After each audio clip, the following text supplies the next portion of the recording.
muito se fala no mercado, né? Ai, a empresa tinha uma venda excepcional, né? E por que ela quebrou? Da onde que veio essa falha? Como é que aconteceu? Mas o grande cenário é isso, o grande ponto é isso, é rever o seu modelo de negócio. Tá. O empresário precisa olhar para dentro e repensar. Ele não pode concentrar suas vendas em um único canal.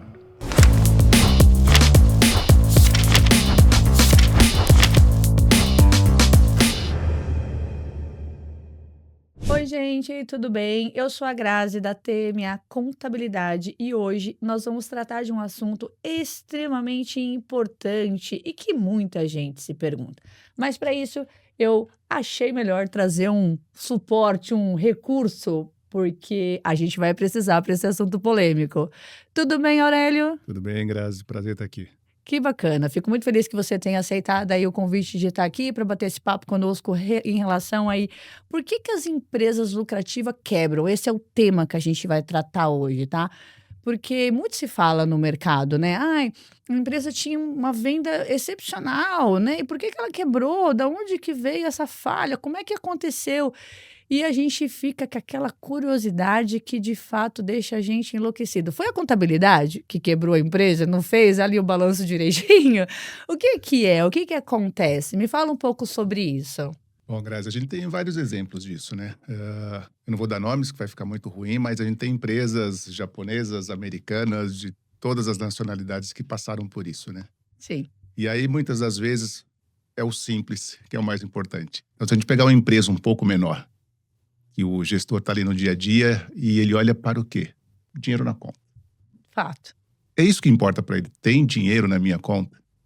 Ainda mais quando a empresa não tem uma contabilidade interna, né? Porque ela, assim, ela pouco entende ali da parte contábil. Tô falando de empresas menores, né? Empresas Sim. maiores, obviamente, se vê o balanço, se não diário, semanalmente, com toda certeza. Mas falando de uma empresa menor, ela não quer nem saber dessa confusão, né? Ela vê o dinheiro na conta dela, ela fala, tô no lucro, tô bacana. E não é bem assim a verdade, né? Essas empresas um pouco maiores, mais estruturadas, multinacionais, elas têm os seus indicadores. E Sim. tudo bem, olhar para o EBITDA, olhar para a ROI, tudo isso é indicador. Mas algum desses indicadores, se você pensar em uma DRE padrão, em um balanço, o resultado contábil não se traduz em dinheiro na conta. Certo. E aí é o grande ponto, né? Eu estou com lucro. Então, se eu estou com lucro contábil, isso quer dizer que o mesmo valor do contábil está no financeiro? Não.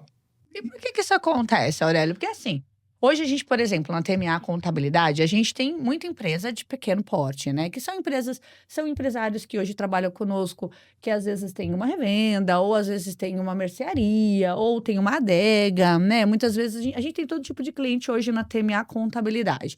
E aí vem um questionamento assim, muitas vezes, né? Chega no final ali, a gente olha e fala, poxa, esse ano eu cresci pra caramba, eu tive muito mais venda do que o ano passado, por que você tá dizendo aí no contábil, seu time do contábil me ligou falando, você não tem dinheiro para distribuir. Como é que eu não tenho? Minha conta tá cheia. Como é que funciona isso, assim? Como é que eu explico para o meu cliente hoje, para o meu cliente tirar a dúvida e falar assim, agora eu entendi de uma maneira simples, assim, olha, uma coisa que você tem na sua conta bancária, outra coisa que você tem na sua conta de contabilidade. Boa sacada, vamos lá. Imagina uma empresa, hipoteticamente, que cresceu 50% no ano. Certo. Só que esse 50% desse crescimento de receita, ela começou a vender a prazo, em 8 vezes, em 10 vezes. Esse dinheiro não entrou na hora. Sim. Isso impacta o quê? Impacta o caixa dela, impacta Uhum. o capital de giro. E para ela continuar atendendo seus clientes, para ela continuar atendendo essa demanda de aumento muito grande nas suas vendas, ela precisa o quê? De insumos. Tá. Só que nem sempre ela consegue o mesmo prazo do fornecedor dela. Então vamos imaginar uma indústria que produz algum bem de consumo. Certo. E ele começa a dar cada vez mais prazo para o cliente dele. Uhum. Só que em contrapartida ele não tem o mesmo prazo do fornecedor do insumo, da matéria-prima. Só que para não deixar de atender as vendas, o que ele faz? Ele busca empréstimo, Uhum. ele busca alavancagem financeira, ele busca saída de dinheiro do caixa dele. Certo. Isso quer dizer o quê? Que as vendas cresceram 50%, os custos cresceram também, não proporcionalmente às suas vendas, mas tudo cresceu. O detalhe é que o dinheiro que ele tem que receber, ele ainda não recebeu. Só que o dinheiro que ele tinha que pagar, ele já pagou. Entendi. Então, eu até separei umas perguntas aqui, gente. Vocês me desculpa, porque a gente tem muito cliente hoje, graças a Deus, na TMA Contabilidade. E aí, assim, uma das perguntas, né, que eu até coloquei aqui no papel e eu recebo bastante aqui pelo celular, é o seguinte: eu vou até ler você consegue me ajudar. Como que uma empresa deve se organizar no novo cenário, no ponto de vista de não cair nesta cilada, vamos dizer assim, porque hoje o cliente, né, ele tem um negócio e ele não entende muito essa questão de prazo de pagamento. É mais ou menos isso, né, Aurélia? Qual o prazo que eu tenho com o fornecedor? Tá bom, eu vendo a prazo, mas eu tenho que pagar à vista. Então, eu tô me descapitalizando para depois me capitalizar. Isso é uma cilada, porque aí na hora, Exato. quando eu vou ver o prazo de pagamento com o fornecedor, eu já entrei numa dívida aí significativa. Vamos pensar num dia a dia de um negócio, uma adega, falando qualquer tipo de negócio. O cara, ele teve ali um fornecedor que ele compra e o boleto é para 7 dias. Só que esse material que ele comprou, ele vai vender aí com 30, 40 dias. Ou seja, ele vai ter que pagar um boleto que ainda ele não chegou. Falando disso, mas temos indústrias, temos empresas vamos colocar a Magazine Luiza, por exemplo, ela com certeza deve passar muito por isso, né? Como é que a empresa se organiza nesse cenário, né? Importante que você falou da Magazine Luiza, que é exatamente a matéria que está recente aí, comparando o crescimento de vendas, a Van com Magazine Luiza. Legal. Mas o grande cenário é isso, o grande ponto é isso, é rever o seu modelo de negócio. O Tá. empresário precisa olhar para dentro e repensar.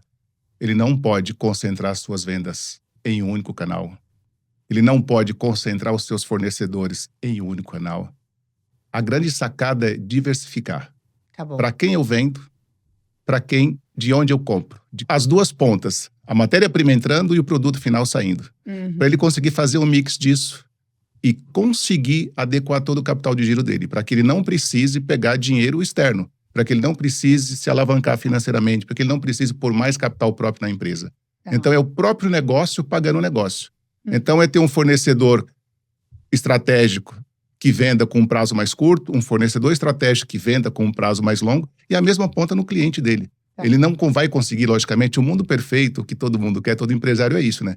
Primeiro eu recebo, Depois eu pago. depois eu pago.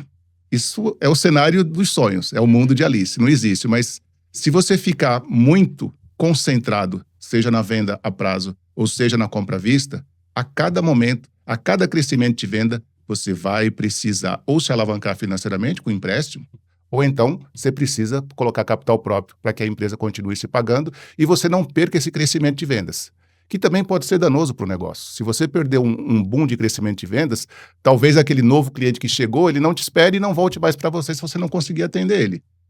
Então, a grande sacada é isso. É olhar para dentro de casa, o que eu consigo adequar no meu negócio? Olhando tecnologia, olhando questão tributária, olhando fornecedor, olhando cliente. Essa combinação de tudo é que vai fazer ele manter o equilíbrio.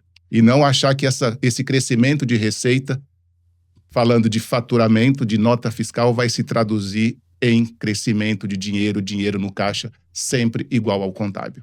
Porque eu vendo hoje, mas se eu vendo a prazo, eu não recebo hoje, né? Eu só vendi hoje, né? Mas não recebi hoje. E aí a gente entra nessa cilada aí, né? Eu fico me perguntando, assim, tem uma curiosidade. Eu fico pensando, né? Já é difícil para alguém que tem uma loja de utilidades, por exemplo, que ela compra um pouco pensando no Magazine Luiza, já que a gente tocou no assunto, né? Já deve ser super difícil para a Van e para a Magazine Luiza fazer toda essa gestão de contas a pagar de fornecedor. Mas eu acho que ainda mais difícil é pensar no agro, né? Porque você pensa assim, o agro, cara, ele tem que comprar todo o material para trabalhar, para que depois, de alguma forma, ele vai ter que fazer toda a parte do plantio, a colheita, para que então ele tenha o dinheiro. Ou seja, o prazo de fornecedor ali com ele, então, é muito estratégico. Porque, se de alguma forma ele falhar, ele certamente vai perder ali a linha do tempo entre pagar o fornecedor, receber o insumo, produzir, para poder, de fato, ver o dinheiro, né? Ele, então, tem que ter um fluxo ainda mais elaborado no ponto de vista do que você está trazendo, certo? Sim, com certeza. O mundo agro é um mundo bem sui generis, bem à parte. O mundo agro tem muita linha de crédito que a gente chama de créditos obrigatórios. Que o próprio governo já dá isso, o Plano Safra, todo ano tem isso, você deve ter ouvido falar sobre isso já dos planos safras anuais. Mas tem muito empresa agro que ainda comete alguns enganos, que é não trazer os seus ativos para valor justo. E o que é trazer os seus ativos para valor justo?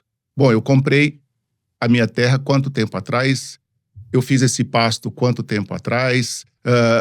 Trazer isso para valor justo nada mais é do que quanto que isso vale nesse momento. Isso melhora o seu balanço, isso melhora o olhar de terceiros, falando de bancos, para te dar um empréstimo. com a carência maior, com a taxa de juros melhor, porque vai ver o quê? Solidez e segurança do ponto de vista de ativo que a empresa tem. Então, algumas empresas de agro acabam, assim, deixando isso a valor histórico. Entendi. E aí, algo que vale milhões hoje, continua registrado com valor de 5, 6, às vezes 10 anos atrás. Entendi. E isso é muito ruim do ponto de vista na hora de você buscar, mesmo que seja uma linha de crédito obrigatória do governo. Então, Entendi. quanto mais você atualizar os seus ativos, trazer isso a valor justo, e pouco importa em que setor você atua. Setor de commodity, algodão, feijão, soja, cana-de-açúcar, suco de laranja, pecuária. Pecuária mais ainda, que a pecuária tem a pecuária de intensiva de corte, tem a pecuária intensiva de engorda. A pecuária intensiva, digamos assim, ela demanda muito capital, e até porque esse capital precisa de uma maturação maior, porque um bezerro, um garrote demora um pouco de tempo para engordar, para chegar nas arrobas que precisam para serem vendidas. Nossa Senhora! Realmente é um assunto que a gente pode... Eu acho até, não sei se você me permite, se você me permitir, eu queria te fazer um convite para a gente poder abrir um outro papo desse, para falar principalmente de agro, porque uma dúvida, né, para a gente conseguir andar e encerrar nesse primeiro momento do tema é: a TMA tem condições de atender esse tipo de cliente? 100%. Bacana. A TMA é preparada para isso, para atender clientes do mundo agro, do mundo da pecuária, lidar inclusive com transfer price de commodities. Então, a TMA tem uma equipe 100% pronta para isso. Muito legal. E aí atender não empresas só apenas nacionais, mas empresas multinacionais de pequeno e grande porte.